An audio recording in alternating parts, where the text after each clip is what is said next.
हर खबर पर है हमारी पहली नजर। उत्तराखंड की बुलंद आवाज। आप देख रहे हैं न्यूज पोर्टल उत्तराखंड। हल्द्वानी में आज भाजपा के प्रदेश महामंत्री गजराज बिष्ट ने पत्रकार वार्ता की, जहां उन्होंने भाजपा और कालाडूंगी विधायक पर गंभीर आरोप लगाते हुए कहा कि भाजपा ने 38 साल की राजनीति में मेरे साथ धोखा और पक्षपात किया।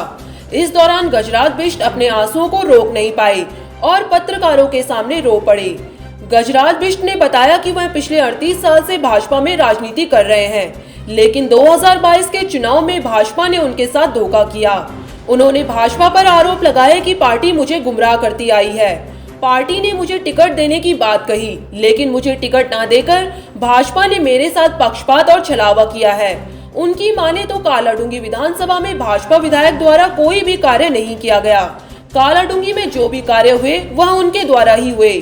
वहीं कालाडूंगी विधानसभा में कालाडूंगी विधायक द्वारा उनके कार्यों को रोका जाता था, जबकि वह भी भाजपा के कार्यकर्ता हैं।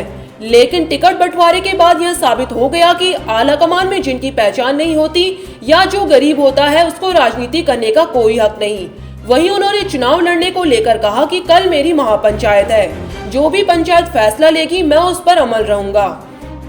आज जो मेरा नामांकन मैंने कल किया है, ये नामांकन केवल विधायक बनने के लिए, चुनाव लड़ने के लिए नहीं है। ये नामांकन इस कालाडूंगी विधानसभा में 20,000 उन युवाओं के लिए है जिनका पहली बार जो वोट करने जा रहे हैं और जिनको लगता है, जिनके सपने हैं, जिनके पर हैं और जो चाहते हैं, जिनकी इच्छाएं हैं कि वो राजनीति में जाएं। मैं उस परिवार से आता हूं जिस परिवार में हमारे माँ बाप भी नहीं है, बड़े भाई भी नहीं है, मैं अकेला अपने परिवार में हूँ। आखिर ऐसे लोग राजनीति में आते हैं जो समाज का काम करते हैं, समाज में जाते हैं, घूमते हैं, फिरते हैं, उनके दुख दर्द में हाथ बटाते हैं। वो लोग कब राजनीति में आगे आएंगे? मैं उन सब युवाओं का प्रतीक बनकर इस चुनाव को लड़ना चाहता हूं, जो लोग जिनके पास कोई गॉडफादर नहीं है, जिनके पास पैसा नहीं है, धन नहीं है और जिनके पास लड़ने की ताकत भी नहीं है।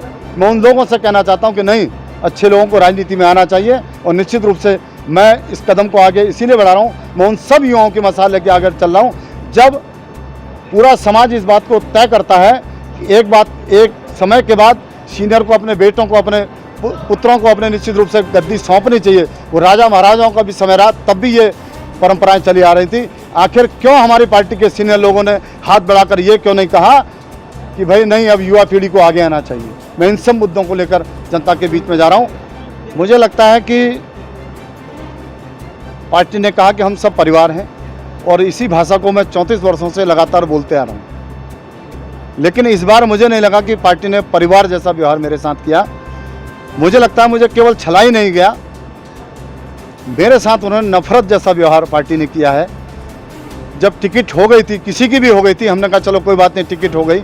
हमने अपने हाईकमान, अपने प्रदेश के नेतृत्व से पूछा कि भाई हमारे लिए अब क्या आगे को है, क्या हमारा भविष्य है, कि हम कहाँ जाएंगे, क्या जाएंगे, हम चुनाव लड़ें, क्या करें?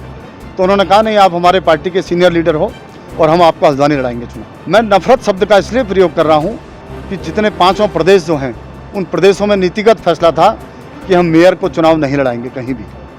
लेकिन इतनी नफरत मुझसे कि केवल मेरे कारण इस नियम को बदल दिया गया, दोबारा मेयर को टिकट दे दिया गया। यानी ये जो चीज़ें हैं भाई, पूरे देश में आपने कहा जो सेंट्रल मिनिस्टर भी थे जो 70+ हो गए थे, उनको भी आपने हटा दिया। आखिर ऐसे हमसे क्या नफरत है कि आपने कालाडूंगी में उस नियम को भी तोड़ दिया?